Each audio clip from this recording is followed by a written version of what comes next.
గర్భం దాల్చడం అనేది స్త్రీల జీవితంలో మరచిపోలేని దశ. ఒక రకంగా చెప్పాలంటే మహిళకి మరో జన్మ లాంటిది. అంటే బిడ్డకి జన్మనిస్తూ మరోసారి పుడుతుంది. అలాంటి అద్భుతమైన అవకాశాన్ని స్త్రీకి మాత్రమే ఇచ్చాడు ఆ భగవంతుడు. ఈ దశలో 9 నెలలు తనతో పాటు తన కడుపులో శిశువును కూడా కంటికి రెప్పలా కాపాడుకుంటుంది తల్లి. మరి అలాంటి ముఖ్యమైన సమయంలో స్త్రీలు పూజలు వ్రతాలు చేయవచ్చా, చేయకూడదా? భార్య గర్భవతిగా ఉన్నప్పుడు ఇల్లెందుకు కట్టకూడదు? భార్య గర్భంతో ఉన్నప్పుడు భర్త ఎట్టి పరిస్థితుల్లో చేయకూడని పనులు ఏంటి, చేయాల్సిన పనులు ఏంటి? గర్భిణీ స్త్రీలను పాములు ఎందుకు కాటయ్యవు? వాస్తు ప్రకారం గర్భిణీ స్త్రీలు ఏ రంగు దుస్తులు ధరించకూడదు? గ్రహణం సమయంలో గర్భిణీ స్త్రీలు చేయాల్సినవి, చేయకూడనివి ఏంటి లాంటి ఎన్నో నమ్మశక్యం కాని విషయాల గురించి తెలుసుకోవాలంటే ఖచ్చితంగా ఈ వీడియో చివరి వరకు పూర్తిగా చూడాల్సిందే. అలాగే ఈ ఛానల్ని కొత్తగా చూస్తున్నట్లయితే వెంటనే ఈ వీడియోని లైక్ చేసి ఛానల్ని సబ్స్క్రైబ్ చేసుకోండి.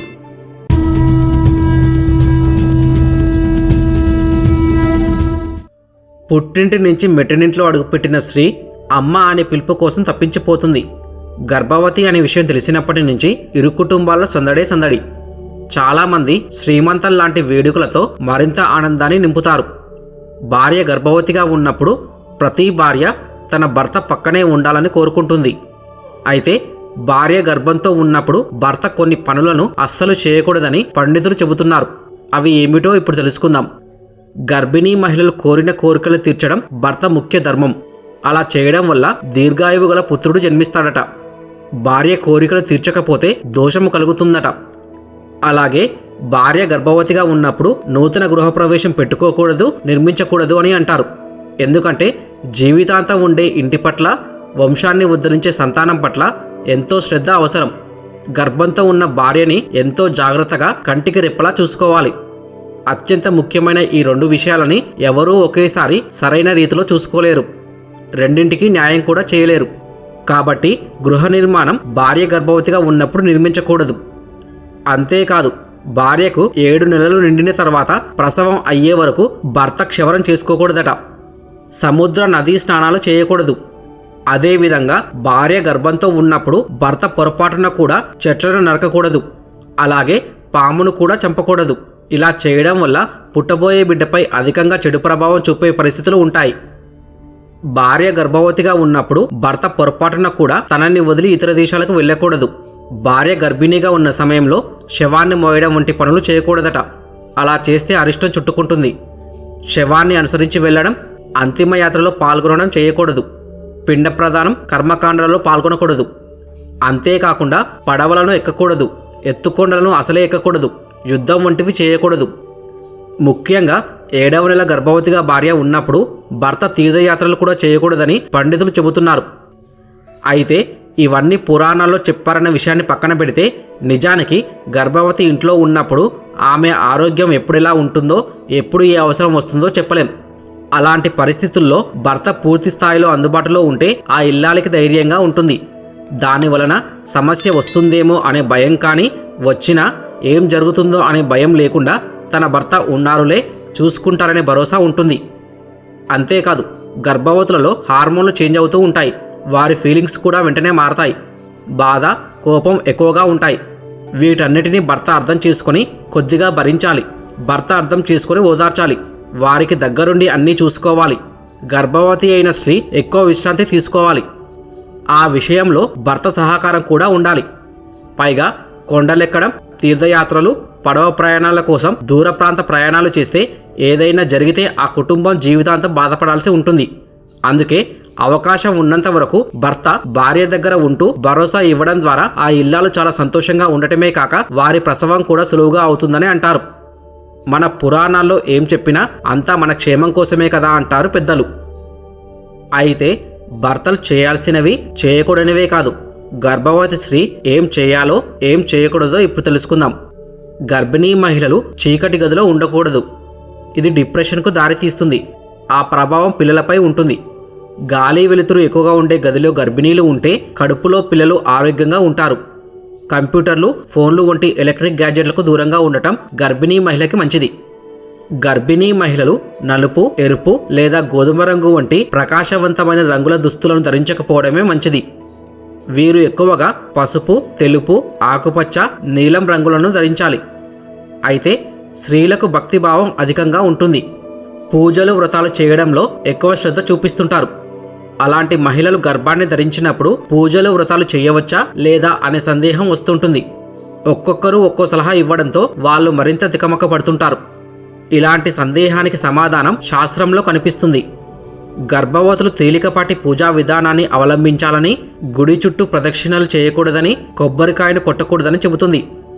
కొత్త పూజా విధానాలను ఆరంభించడం కానీ, పుణ్యక్షేత్రాల దర్శనం కానీ చేయకూడదు. గర్భవతులకి పూజల విషయంలో ఈ నియమం విధించడం వెనుక వారి క్షేమానికి సంబంధించిన కారణమే తప్ప మరొకటి కనిపించదు. 5వ నెల వచ్చే వరకు వ్రతాలు చేయవచ్చని, ఆ తర్వాత చేయకూడదని శాస్త్రం చెబుతుంది.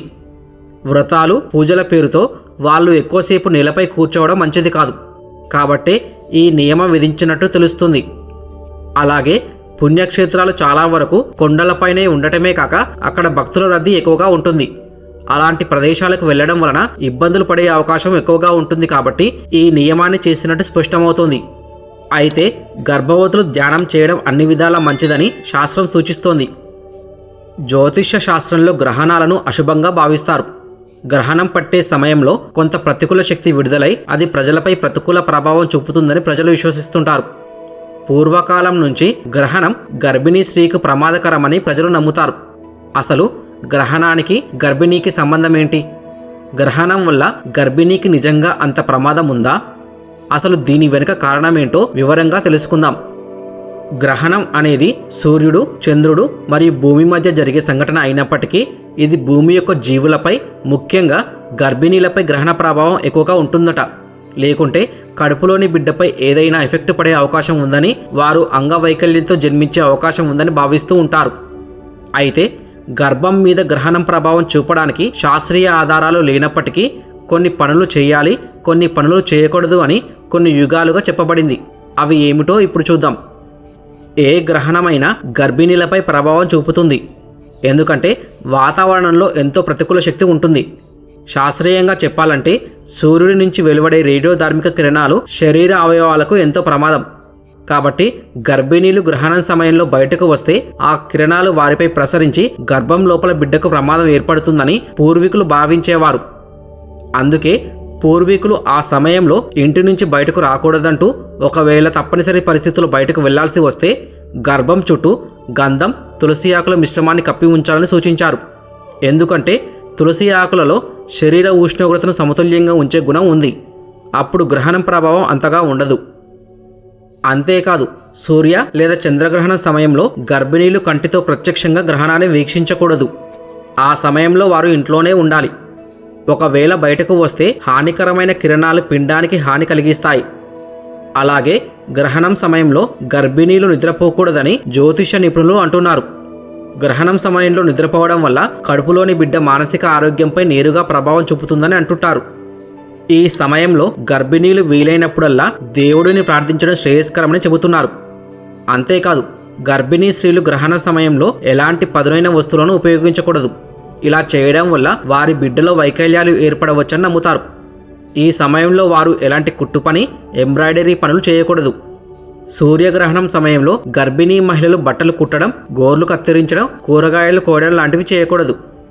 ఒకవేళ అలా చేసినట్లయితే పుట్టబోయే పిల్లల పెదవులు చీలి పుడతారని నమ్ముతుంటారు. గ్రహణ సమయంలో లోహ వస్తువులకు దూరంగా ఉండాలి. ముఖ్యంగా గుండు పిన్నులు, హెయిర్ పిన్నులు మరియు నగలు లాంటివి తాకకూడదు. అలాగే గ్రహణ సమయంలో బయట కిరణాలు ఇంటి లోపలికి ప్రవేశించకుండా కిటికీలు, తలుపులను మూసి ఉంచాలి. అంతేకాదు, గ్రహణ సమయంలో ఎలాంటి ఆహారం తినకూడదు, నీటిని కూడా తీసుకోకూడదని అంటారు. గ్రహణానికి ముందు మరియు తరువాత ఆహారం తీసుకోవచ్చు. అయితే గ్రహణం ముగియడంతో గ్రహణం యొక్క ప్రతికూల ప్రభావాలను నివారించడానికి గర్భిణీ మహిళలు స్నానం చేయాలి. గ్రహణానికి ముందు కూడా స్నానం చేయాలి. లేకుంటే ఆమె బిడ్డ చర్మ వ్యాధులతో బాధపడుతుందని చెబుతారు. అయితే గ్రహణం సమయంలో మరీ అంత భయపడాల్సిన పని లేదు. ఆ సమయంలో ఇంట్లోనే ఉండి మనసును తేలికగా ఉంచుకోవాలి. ఈ సమయంలో గర్భిణీ స్త్రీలు పని చేయకుండా ఉండాలి. సంగీతం వినడం, మంచి పుస్తకాలు చదవడమో చేయాలి. గ్రహణ సమయంలో జపం చేయడం వల్ల పుట్టబోయే బిడ్డ శారీరక మరియు మానసిక ఆరోగ్యంపై గొప్ప ప్రభావాన్ని చూపుతుంది. పాములకు వీళ్ళు వాళ్ళు అనే భేదాలు ఉండవు. అవి వెళ్లేదారికి ఎవరో అడ్డం వచ్చినా కాటేస్తాయి. అంతేకాదు పాములు పగబట్టి మరీ చంపేస్తాయని అంటుంటారు. అయితే గర్భవతులను మాత్రం పాములు కాటేయవట. అసలు వారి దగ్గరకు కూడా వెళ్ళవట. మానవులకు ఇంద్రియాలు ఉన్నట్లుగానే పాముకు కూడా కొన్ని ఇంద్రియాలు ఉంటాయి. ఈ ఇంద్రియాలను పాములు ఉపయోగించుకుంటూ ఉంటాయి. వాటి ద్వారానే పాములు జీవిస్తాయి. ఈ ప్రత్యేకమైన ఇంద్రియాలతోనే పాములు స్త్రీని చూసి గర్భవతి అవునో కాదో స్పష్టంగా గుర్తించగలుగుతుందట. గర్భం ధరించిన సమయంలో మహిళల్లో వచ్చే మార్పులను పాములు గుర్తిస్తాయని బ్రహ్మవైవర్త పురాణం చెబుతుంది. అందుకే గర్భిణీ మహిళను గుర్తించిన తర్వాత పాములు వారిని పొరపాటున కూడా కాటేయవు. ఇది వినడానికి కొంత వింతగా ఉన్నా వాస్తవమని చాలామంది అంటున్నారు. అందుకు గల పూర్తి వివరాలను బ్రహ్మవైవర్త పురాణంలో చెప్పబడింది. అదేంటంటే, ఒకప్పుడు ఓ గర్భిణీ మహిళ శివుని ఆలయంలో కూర్చొని ఈశ్వరుని గురించి తపస్సు చేస్తుంది. ఆమె పూర్తిగా తపస్సులో మునిగి ఉండగా 2 పాముల కారణంగా ఆమెకు తపోభంగం కలిగి ఆ మహిళ దృష్టి మరలింది. తనను వేధిస్తున్న పాములను ఏమి చేయాలో తెలియక దిక్కుతోచని స్థితిలో పడింది. అయితే గర్భిణీ స్త్రీ తపస్సు భగ్నం అవ్వడంతో ఆ మహిళ కడుపులో పెరుగుతున్న బిడ్డ ఈ రోజు నుంచి గర్భిణీ దగ్గరికి సర్పాలు వెళితే అందులవుతాయని సర్పజాతి మొత్తాన్ని శపించాడు. ఆ తర్వాత గర్భిణీ మహిళను చూడగానే పాములు గుడ్డిగా మారతాయని, గర్భిణీని కాటేయవు అనే నమ్మకం ప్రాచుర్యంలోకి వచ్చింది. అంతేకాదు గర్భిణీ మహిళలకు కనీసం కలలో కూడా పాములు కనిపించవట. ఈ కథ ప్రకారం గర్భిణీ స్త్రీకి జన్మించిన శిశువు గోగాజీదేవ్, జహర్వీర్, శ్రీ తేజాజీదేవ్ పేర్లతో ప్రసిద్ధి చెందాడు. అయితే గర్భిణీ స్త్రీలను పాములు కాటు వేయకపోవడానికి మత విశ్వాసాలే కాదు, శాస్త్రీయ కారణాలు కూడా ఉన్నాయి. అవేంటంటే, స్త్రీలు గర్భం దాల్చిన తర్వాత వారి శరీరంలో అనేక మార్పులు జరుగుతుంటాయని శాస్త్రవేత్తలు చెబుతున్నారు. అందులో ముఖ్యంగా చెప్పుకోవాల్సింది హార్మోన్ల మార్పు కూడా ఒకటి. అందుకే గర్భవతిగా ఉన్నప్పుడు స్త్రీల స్వభావాలు, ఆసక్తి, రంగు తదితర వాటిలో మార్పు వస్తుంది. గర్భిణీ స్త్రీలలో వచ్చే ఈ మార్పులను పాములు తమ ఇంద్రియాలతో గుర్తిస్తాయని, అందుకే గర్భిణీల వద్దకు వెళ్ళవని అంటుంటారు. అయితే గర్భిణీ మహిళలను పాములు ఎందుకు కాటేయవు అనే దానిపై ఇప్పటిదాకా ఎలాంటి పరిశోధన జరగలేదు. హిందూ మతంలో సర్పాన్ని చంపడం మహాపాపం కిందకు వస్తుంది. నాగుపామును చంపిన వ్యక్తి తన జీవితంలో అనేక దుష్ప్రభావాలను అనుభవించవలసి ఉంటుందని, గర్భిణీ స్త్రీ పాములను చంపకూడదని నమ్ముతారు. అయితే పురాణాలను నమ్మి పాము దగ్గరికి వెళ్లడం వల్ల గర్భిణీ స్త్రీకి, పుట్టబోయే బిడ్డకు తెలిసి లేదా తెలియక హాని జరగవచ్చు. కాబట్టి గర్భిణీ స్త్రీ చుట్టూ పాము కనిపిస్తే వెంటనే అప్రమత్తంగా ఉండటమే మంచిది. మిత్రులారా, గర్భిణీ స్త్రీలకు సంబంధించిన ఈ విషయాల గురించి మీరేమంటారో ఖచ్చితంగా కామెంట్ చేయండి. ఎందుకంటే మీరు పెట్టే కామెంట్ల వల్ల ఎంతమంది ఈ విషయాలను నమ్ముతున్నారో తెలుస్తుంది.